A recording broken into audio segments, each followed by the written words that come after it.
नमस्कार साथियों, आज का सेशन स्टार्ट करते हैं एक क्वेश्चन से। क्वेश्चन हमारा है कि मोहन कुमार मंगलम स्टेडियम झारखंड के किस जिला में स्थित है। जल्दी से जवाब देने की कोशिश करेंगे, उसके बाद आप आंसर देखेंगे। तो आपका आंसर हो जाएगा बोकारो। क्या हो जाएगा आपका आंसर? बोकारो। बोकारो है ना। इसके अलावा दोस्त जानेंगे मोहन आहूजा इंडोर स्टेडियम कहाँ है, तो आपका हो जाएगा जमशेदपुर। उसके अलावा JSCA स्टेडियम, ये तो आप जानते होंगे, रांची में है। उसके अलावा करजन ग्राउंड कहाँ है, तो आपका हजारीबाग में है। उसके अलावा अल्बर्ट एक्का स्टेडियम कहाँ है, तो आपका गुमला में है ना। तो चलिए आज इसके अलावे हम लोग आज कुछ नया सीखने वाले हैं, जो कि है संथाल जनजाति। संथाल जनजाति झारखंड में सबसे ज्यादा पाई जाती है, इसीलिए सबसे ज्यादा इम्पोर्टेंट भी है। इसीलिए आज की पहली क्लास जनजाति का जो 32 जनजाति, उसमें से पहला क्लास जो आज संथाल जनजाति के बारे में। तो चलिए स्टार्ट करते हैं। दोस्तों संथाल जनजाति ये आए कहां से झारखंड में?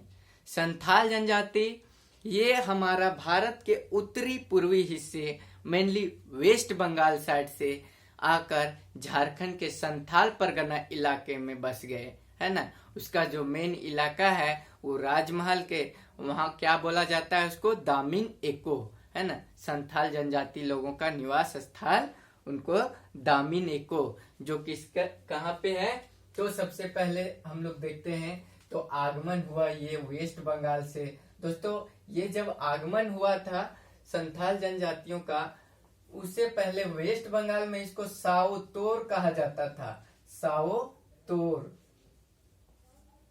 है ना। वेस्ट बंगाल से आगमन हुआ और झारखंड में कहा बस गए, तो झारखंड में दोस्तों संथाल परगना, मेनली जो संथाल परगना नाम है, संथाल जनजातियों के बहुलता के कारण रखा गया है। संथाल जनजाति है वो संथाल परगना में ही ज्यादातर मिलती है। इसके अलावे अगर बोला जाएगा तो आपका रांची में भी है ना, हजारीबाग में भी है, गिरिडीह में भी है, सिभूम इत्यादि में भी इनका निवास है। ठीक है, चलिए ये हो गई बात। संथाल जो है दोस्तों, संथाल है ना, वो संथाल परगना में आके बस गए वेस्ट बंगाल से। उसके बाद क्या हुआ, उसके बाद हम लोग देखते हैं कि ये जो संथाल परगना का इनका मुख्य निवास जो है, संथाल परगना तो बहुत बड़ा है, संथाल परगना का राजमहल क्षेत्र, हर जहां पे संथाल लोगों का सबसे ज्यादा निवास है, उसको क्या बोला जाता है, तो दामिन एको बोला जाता है। आगे देखेंगे संथाल जनजाति की जनसंख्या।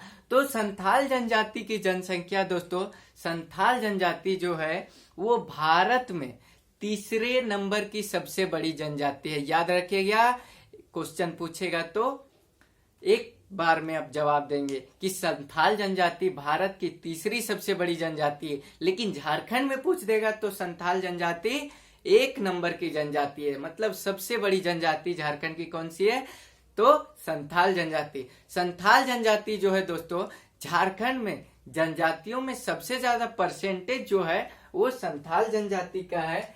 35% आबादी जो जनजातियों में है, मतलब टोटल जनजातियों में से 35% आबादी जो है वो संथाल जनजातियों का है।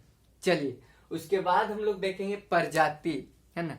प्रजाति मतलब क्या होता है, तो किसी सेम, है ना, टाइप का आदमी। जैसे आदमी भी कई प्रकार के होते हैं, है ना, उसी तरह से मंगलोइड होते हैं, क्या होते हैं, जैसे आपका गाय के नस्ल होते हैं, वैसे जनजातियों का नस्ल है। तो उस तरह से क्या है, प्रजाति, है ना। प्रजाति तो कौन से प्रजाति में आते हैं जनजाति, ये संथाल जनजाति, तो आपका प्रोटो ऑस्ट्रेलाइड। ये कैसे निर्धारित किया जाता है, वो आप पिछले वीडियो में मेरा देख सकते हैं, हम बताए हैं प्रजाति के बारे में अच्छे से।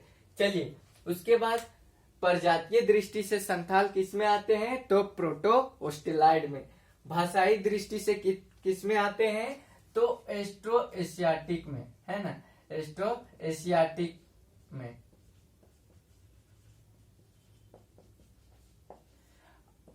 इसके अलावे जो इसकी भाषा है संथाल का, वो है संथाली। कौन सा भाषा है, संथाली, जो दोस्तों भारत के संविधान के 22 भाषाओं में से एक भाषा है संथाली। इसको कब लाया गया था संविधान में, तो 2003 में नियम पारित हुआ था, 92वां संशोधन, है ना, 92 अमेंडमेंट ऑफ द कॉन्स्टिट्यूशन। 92वां संविधान कब पारित हुआ, तो ये हुआ था 2003 में, और पारित हुआ उसमें संथाली भाषा को भी 22 भाषाओं में से क्या किया गया, इंक्लूड किया गया। कब, तो 2004 में। बोलेगा संथाली भाषा को 8वीं अनुसूची में मिलाया गया था, तो उसके लिए कौन सा संविधान संशोधन किया गया था, तो 92वां, है ना। उसके बाद बोलेगा कब अस्तित्व में आ गया, तो 2004 में, है ना। कौन सा अनुसूची में है भाषाओं का उल्लेख, तो 8वां में। कितने भाषा है, तो 22 भाषा है। चलिए, अब देखने वाले हम लोग वर्ण। दोस्तों, जैसे आप लोग भारत के हिस्ट्री पढ़े होंगे, प्राचीन इतिहास, उसमें क्या था, वैदिक सभ्यता में समाज को 4 वर्णों में विभाजित किया गया था उनके कामों के आधार पर। लेकिन उत्तर वैदिक काल में क्या हुआ कि उनके वर्ण को काम के आधार से हटा करके जातीय आधार पर कर दिया गया। उसी तरह संथाल में भी वर्ण व्यवस्था है, लेकिन ये काम के आधार पर है। जैसे इनका 4 वर्ण है, आपका किस्कू, पहला किस्कूहड, दूसरा मुर्मुहड, तीसरा सोरेनहड, और चौथा मरूडी हड। मरूडी हड ये क्या है, तो ये राजा से रिलेटेड है। किस्कूहड राजा, मुर्मुहड पुजारी, है ना, सोरेनहड सिपाही, और मरूडी हट क्या है, तो कृषक। ये हो गई वर्ण की बात। अब हम लोग देखते हैं गोत्र क्या होता है ना। गोत्र बताए थे पिछले क्लास में, उम्मीद है आपको समझ में आया होगा, नहीं आया होगा तो देख लेंगे गोत्र क्या होते हैं। उसी तरह गोत्र, तो संथाल जनजातियों में 12 गोत्र पाए जाते हैं। वर्ण कितने थे, तो वर्ण थे आपका 4, वर्ण है 4। उसी तरह गोत्र कितने हैं, तो 12, है ना। तो हम लोग को गोत्र उतना इम्पोर्टेंट नहीं है, लेकिन फिर भी देखेंगे गोत्र किस तरह से डिवीजन है। जैसे संथाल जनजाति में 12 गोत्र है, तो मान लीजिए पहला है आपका सोरेन, है ना। उसके बाद आपका है मरांडी, आपका हांसदा, इस तरह से कितने हैं, तो 12 है।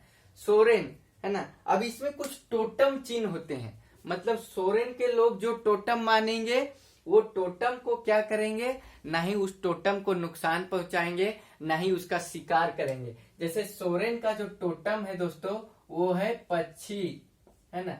उसी तरह मरांडी का क्या है, टोटम जो है, टोटम मतलब चिन्ह होता है, एक प्रतीक चिन्ह। तो मरांडी का क्या होगा, मडरा घास। उसी तरह से हंसदा का क्या होगा, तो हंस। ये है टोटम चिन्ह है। ये क्या करेंगे, सोरेन हंसदा गोत्र के लोग क्या करेंगे, तो हंस का शिकार कभी नहीं करेंगे। इसका ये इम्पोर्टेंट है।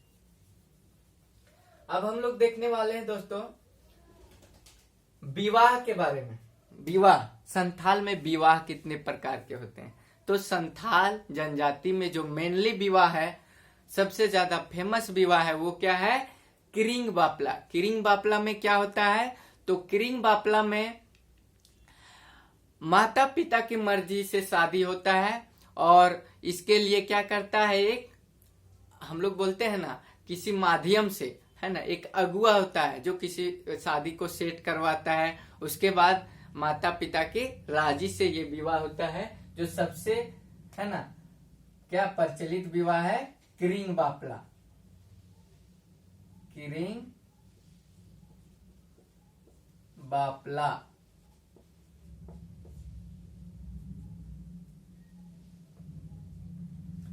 किरिंग बापला दोस्तों, एक चीज आप कॉमन रखिएगा कि इसमें जितना ही विवाह आएंगे संथाल जनजाति में, वो बापला बापला लास्ट में आएगा। तो आप समझ लीजिएगा कि ये बापला का मतलब क्या है। तो बापला मतलब होता है दोस्तों, सॉरी, बापला मतलब आप जब भी आएगा बापला, है ना, तो समझ जाइएगा रिलेटेड है किससे, संथाल जनजाति से। इसके अलावा दोस्तों संथाल में और भी बहुत सारे विवाह हैं, जैसे आपका है निर्बो लोक बापला,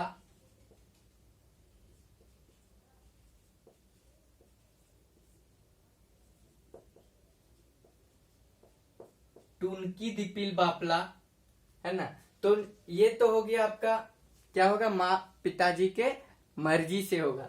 ये क्या होगा, निर्बो लोक बापला जो होगा दोस्तों, निर्बो लोक बापला का मतलब है कि ये एक प्रकार का हठ विवाह है ना। आगे हम लोग जानेंगे सभी विवाह के बारे में। निर्बो लोक बापला क्या हठ विवाह है। इसमें लड़की क्या करेगी, लड़के के घर जबरदस्ती जाके रहने लगेगी, वो उसके घर अपने चल जाएगी और रहना स्टार्ट कर देगी। बाद में उनके माता पिता के द्वारा क्या किया जाएगा, उसको अनुमति दे दिया जाएगा। उसी तरह होता है एक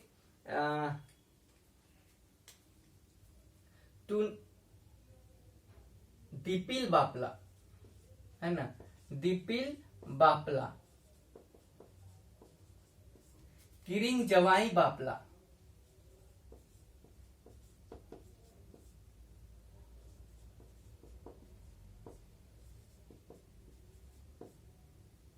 बापला। तो हम लोग विवाह का कैटेगरी यहाँ बहुत लंबा हो जाएगा, तो एक स्पेशल क्लास में देखेंगे। अब आगे बढ़ते हैं संथाल जनजाति में, है ना। ये आप यहाँ ध्यान रखिएगा, बापला, बापला जहां देखें संथाल जनजाति ज्यादातर दिमाग में रखना है। किरिंग बापला, है ना, टुनगी दिपिल बापला, उसके बाद आपका आ जाएगा किरिंग जवाई बापला, उसके बाद आपका आ जाएगा निर्बो लोक बापला इत्यादि। उसके बाद वधु मूल बोला जाएगा। तो संथाल में वधु मूल जो होता है उसको क्या बोलेंगे, तो पोन कहेंगे या पोन टका बोलेंगे, पोन या पोन टका। संथाल जनजाति में जो किरिंग बापला जैसा विवाह होगा उसमें क्या होगा कि वधु मूल्य दिया जाता है ना, लड़का पक्ष द्वारा लड़की पक्ष को, है ना, लड़की पक्ष को वधु मूल्य के रूप में जो पैसा दिया जाएगा वो पोन कहलाता है। ठीक है, चलिए आगे हम लोग देखते हैं। इसमें जो पंचायत स्थल है संथाल जनजाति में, उसको बोलेंगे मांझी थान। क्या बोलेंगे, मांझी थान। इंपॉर्टेंट क्वेश्चन है, याद रखिएगा दोस्तों। संथाल जनजाति में 2 सजा होता है। एक इंपॉर्टेंट सजा क्या है आपका, बिटलाहा, और दूसरा क्या है, करेला दंड।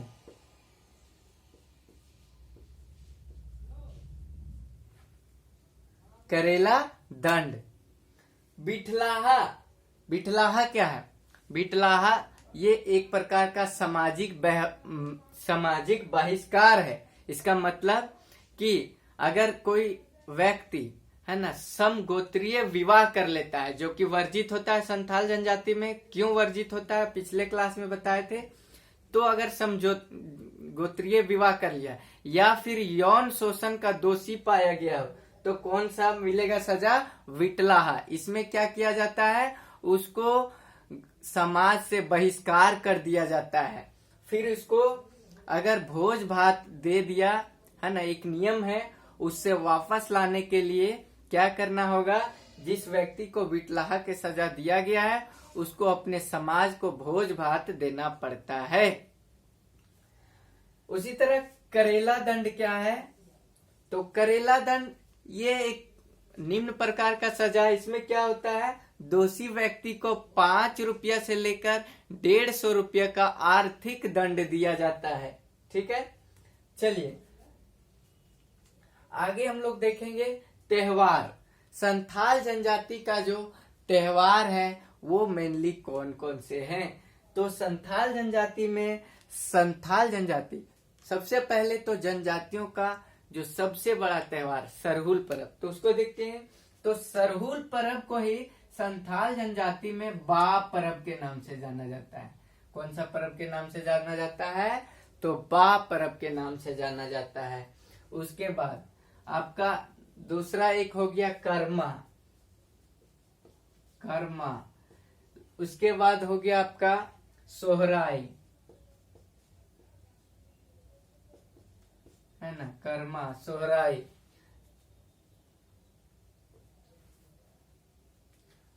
उसके बाद एरोक क्या है, तो ये धान बुनने के समय होता है। ये मेनली त्योहार हैं संथाल जनजाति के।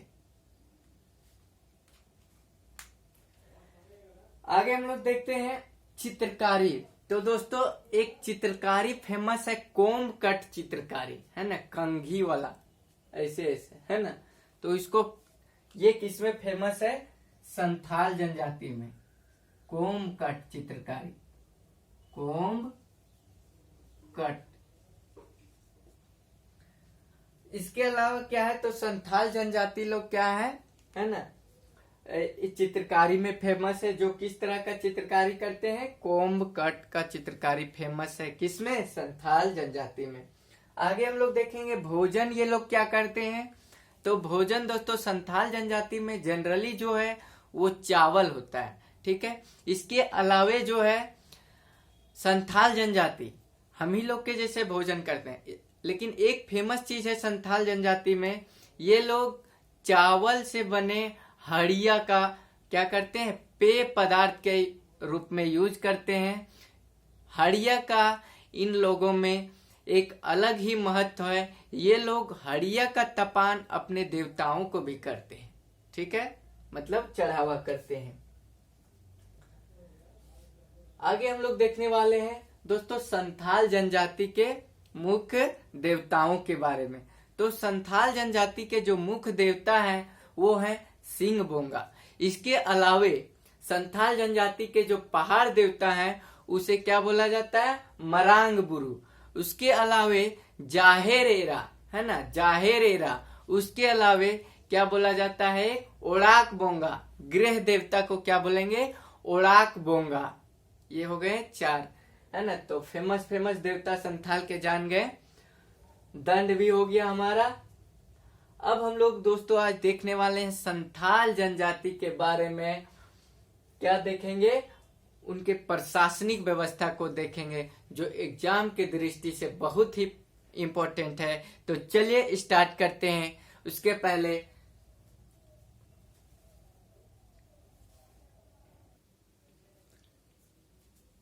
चलिए दोस्तों आप स्क्रीनशॉट ले सकते हैं इतना का। चलिए अब हम लोग जानते हैं मांझी परगना शासन व्यवस्था के बारे में।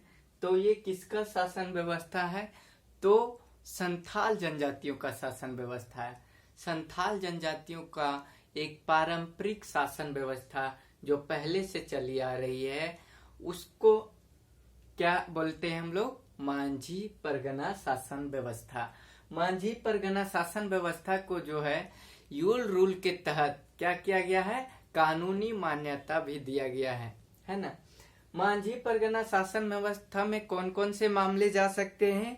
तो तलाक से संबंधित मामले जा सकते हैं, आपका जमीन जायदाद से संबंधित मामले जा सकते हैं, उसके बाद आपका जो आपसी झगड़ा है उसके संबंध में ये अपना फैसला सुनाते हैं। इसके अलावे अगर मर्डर का केस आ गया तो इनके पास पावर नहीं है, इसके लिए सरकारी हस्तक्षेप का होना अनिवार्य है। तो चलिए जानते हैं मांझी परगना शासन व्यवस्था के बारे में। मांझी परगना शासन व्यवस्था जो है, सबसे पहले जो ग्राम पंचायत स्तर पर होता है उसका प्रधान जो होता है उसे मांझी कहते हैं। इसमें क्या होता है, एक ग्राम पंचायत होता है जिसका क्या होता है, एक प्रधान होता है जिसको क्या बोलते हैं, तो मांझी बोलते हैं। ये मांझी क्या करता है, तो मांझी को अंग्रेजों के जमाने में लगान वसूलने का अधिकार दिया गया था। क्या दिया गया था, लगान वसूल सकता था। इसके अलावे इसको कुछ प्रशासनिक और है ना, प्रशासनिक और सामाजिक क्या दिया गया था, है ना, अधिकार दिया गया था। प्रशासनिक अधिकार, लगान वसूलने का अधिकार,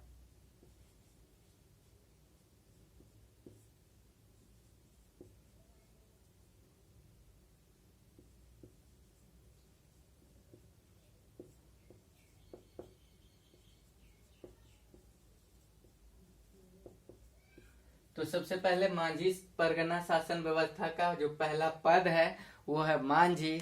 मांझी क्या है, तो ये ग्राम प्रधान है, ग्राम पंचायत का प्रधान है मांझी, है ना। मांझी क्या करेगा, कुछ भी अगर कोई झगड़ा होता है ना, गांव में, गांव पंचायत में, है ना, मतलब गांव के लेवल पर जो पंचायत है उसमें किसी तरह का झगड़ा हो रहा है तो क्या होगा, वो पहले मांझी के पास जाएंगे, ठीक है। मांझी उनके समस्या का समाधान करेंगे। उसके बाद प्राणिक, ये क्या है, तो प्राणिक जो है ये है मांझी का क्या है, मांझी का सहायक है। तो मांझी का सहायक प्राणिक क्या है, प्राणिक कौन है, प्राणिक। प्राणिक क्या करता है, जब मांझी उपस्थित नहीं रहता है तब मांझी के कामों का देखभाल कौन करेगा, तो प्राणिक करेगा। जब ये सब काम करेगा, कब, जब मांझी उपस्थित नहीं रहेगा, मांझी उपस्थित नहीं रहेगा तब कौन करेगा काम, प्राणिक, ठीक है। इसका मतलब कि इसको हम लोग उप मांझी भी बोल सकते हैं, क्या, उप मांझी। तो प्राणिक को उप मांझी भी बोला जा सकता है।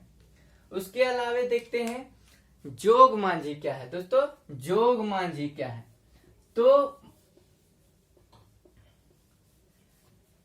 मांझी को शासन चलाने के लिए, है ना, जो कार्य में, उसके कार्य में सलाह देता है या फिर क्या करता है, उनके कार्य को आसान बनाता है, इसको सरदार भी बोला जाता है। इसको तो जोग मांझी को सरदार भी बोला जाता है। इसका काम क्या है, तो पंचायत लेवल पर जो शादी विवाह से, है ना,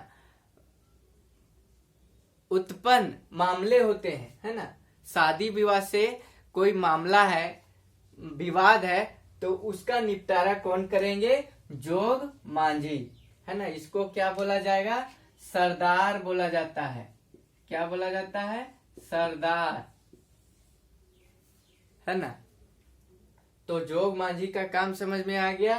सबसे पहले ये मांझी का सहायक है, इसके प्रशासनिक कार्यों में क्या करता है, तो हेल्प करता है। और क्या करता है, तो शादी विवाह में उत्पन्न विवाद को क्या करता है, सुलझाता है, कौन, जोग मांझी। उसी तरह से जिस तरह से यहाँ पे मांझी का सहायक क्या था, प्राणिक, इसको उप मांझी भी बोलते थे, उप मांझी। उसी तरह से यहाँ पे क्या करेंगे, जोग मांझी का सहायक जो है वो कौन है, तो जोग प्राणिक। जोग प्राणिक क्या है, जोग मांझी का सहायता करता है, जोग मांझी का सहायता करता है। अर्थात ये क्या करेगा, जोग मांझी अगर उपस्थित नहीं है तो उसका काम कौन करेगा, जोग प्राणिक करेगा। इसको क्या बोल सकते हैं, उप सरदार। जब इसको सरदार बोलते थे तो इसको उप सरदार, है ना, इसको क्या बोला जा सकता है, उप सरदार, है ना। चलिए आगे हम लोग देखते हैं परगनैत क्या है। परगनैत दोस्तों, जब ये हो गया पंचायत लेवल का, है ना, ग्राम पंचायत लेवल का शासन कौन देखेगा, मांझी। लेकिन मामला अगर बड़ा हो गया, जैसे मामला 10 गांव के बीच हो गया, तब वो मामला कहाँ पे जाएगा, है ना, वो मामला जाएगा परगनैत के पास। ये परगनैत क्या है, परगना स्तर पर जो पंचायत होगा, परगना स्तर मतलब 15-20 गांवों के लेवल पर, है ना, 15-20 गांव के लेवल पर एक परगना होगा, जिसका क्या होगा, मेन कौन होगा, परगनैत। इसमें क्या होगा कि अगर मामला 2-4 गांव के बीच का है, उस वैसे मामले को कौन देखेगा, तो परगनैत देखेगा। समझ में आया होगा, जो मामला मांझी नहीं सुलझाएगा उसको परगनैत सुलझाएगा। ठीक है, आगे देखेंगे हम लोग देश मांझी क्या है, या मोड़े मांझी, है ना, देश मांझी या मोड़े मांझी क्या है। चलिए, देश मांझी दोस्तों क्या है, तो देश मांझी जो है ये क्या है, जिस तरह से मांझी का सहायक क्या था, प्राणिक जोग मांझी, उसी तरह से परगनैत का सहायक कौन है, तो आपका देश मांझी। देश मांझी क्या करता है, तो ये प्रत्येक 5 से 8 गांव पर क्या होगा, एक देश मांझी होगा, एक देश मांझी होगा। ये क्या करेगा, इस प्रकार एक परगनैत में बहुत सारे क्या होंगे, है ना, 15-20 गांव में क्या होगा, एक परगनैत होगा, लेकिन 5 से 8 गांव में उसका एक सहायक होगा परगनैत का, वो मोड़े मांझी कहलाएगा। और एक परगनैत में एक से अधिक देश मांझी हो सकते हैं। देश मांझी क्या करता है, तो जो मामला मांझी द्वारा नहीं सुलझा जाएगा वो मोड़े मांझी या देश मांझी के द्वारा सुलझा जाएगा। जैसे पहले अपील किए मांझी के पास, उसके बाद नहीं सुलझा मामला, है ना, ये 1-2 मतलब ये पंचायत ग्राम पंचायत लेवल का है, ठीक। उसके बाद अगर 5 से 8 गांव का मामला आ गया, तब जाएंगे किसके पास, परगनैत का सहायक के पास। पहले सहायक के पास जाएंगे, उसके बाद मेन के पास। तो सहायक कौन है, तो उसके बाद जाएंगे अगर 5 से 8 गांव का मामला है तो देश मांझी के पास जाएंगे, है ना। उसके बाद जाएंगे परगनैत के पास, है ना। उसके अलावे भी दोस्तों इसके ऊपर है, इसके ऊपर जाएंगे तो एक है दिसुम परगना, दिसुम परगना, है ना, जो क्या है, परगनैत से भी ज्यादा, परगना से भी ज्यादा क्या है, शक्तिशाली है, उससे भी ऊपर स्थित है। और सबसे दोस्तों जो है ऊपर है वो है शिकार परिषद, शिकार परिषद। इसमें क्या होता है, तो ये हाई कोर्ट के जैसा काम करता है, कौन, शिकार परिषद।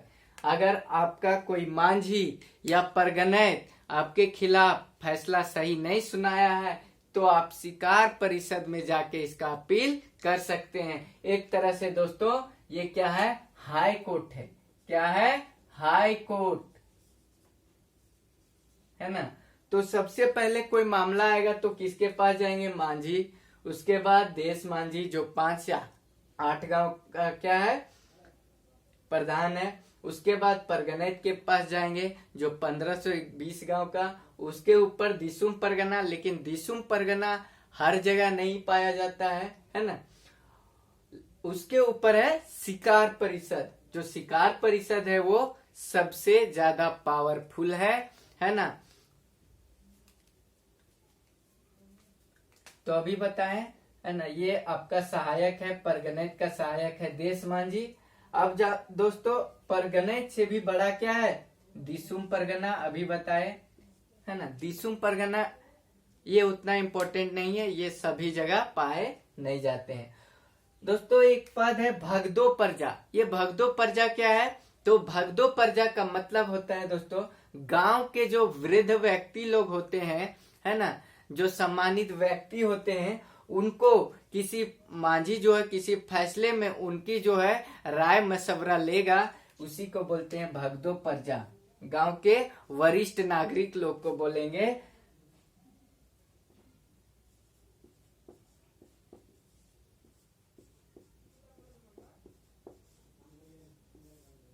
है ना, मान लीजिए कि मांझी किसी को क्या दे रहा है, बिटलाहा का सजा दे रहा है, तो उसके लिए क्या करेगा, वरिष्ठ नागरिक जो होंगे वहां के, उन लोगों से क्या करेगा, राय मशवरा लेगा।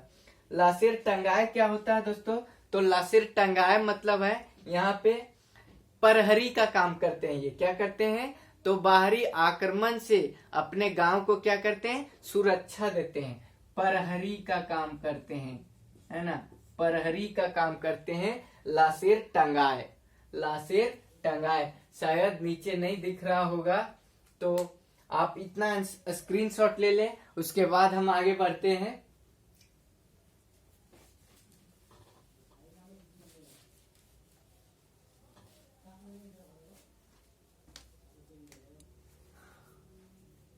लासिर टंगाए के बाद आपका हो गया एक है चौकीदार। दोस्तों चौकीदार जो है वो मांझी का सचिव के रूप में काम करता है, मांझी का सचिव के रूप में काम करता है। इसका एक और काम है जो प्रचलित है, एग्जाम में पूछा जाता है कि संदेशवाहक का काम कौन करता है, तो संदेशवाहक का काम करता है चौकीदार, संदेशवाहक। इसके अलावा दोस्तों एक इम्पोर्टेंट है आपका नायके। नायके क्या होता है, तो नायके जो है धार्मिक प्रधान होता है, धार्मिक प्रधान होता है, धर्म से अनसुलझे मामले को सुलझाता है, धर्म का कहीं पे जिक्र आएगा, है ना, शादी विवाह संपन्न कराएगा तो कौन कराएगा, नायके, पूजा कराएगा कौन कराएगा, नायके, है ना। चलिए इसके अलावा दोस्तों हम लोग जानते हैं चौकीदार हो गया आपका,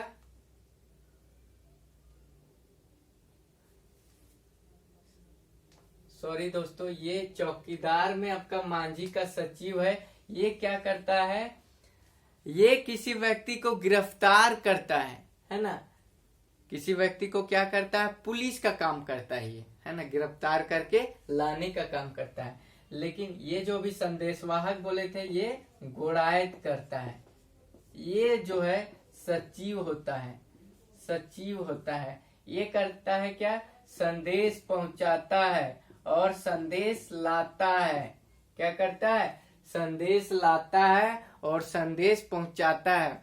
कोई फैसला लिया है ना, आपका मांझी ने कोई निर्णय लिया है ना, तो उसको पूरा पंचायत में जाके कौन बताएगा, तो आपका घोड़ायत बताएगा। चलिए उसके अलावे हम लोग आज के लिए इतना ही, तो मिलेंगे आपसे नेक्स्ट क्लास में। दोस्तों आज के लिए आपको एक क्वेश्चन दे रहे हैं जो एग्जाम में बहुत ही इम्पोर्टेंट रोल प्ले कर सकता है, जैसे कि जो जतरा भगत है,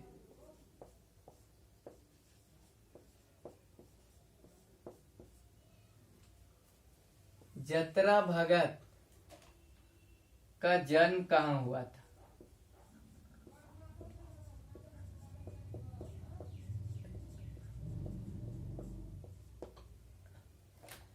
क्वेश्चन है अगला,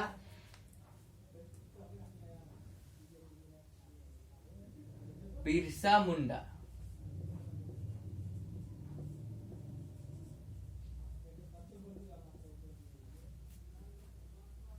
बिरसा मुंडा के गुरु कौन थे, है ना। ये आप लोग कमेंट में आंसर करेंगे। आज की क्लास यहीं समाप्त करते हैं दोस्तों। आज का हमारा मेहनत आप सबको कैसा लगा जरूर बताइएगा। तो मिलते हैं नेक्स्ट क्लास में, तब तक के लिए बाय, टेक केयर, पढ़ते रहिए, एग्जाम आने वाली है, मस्त रहिए।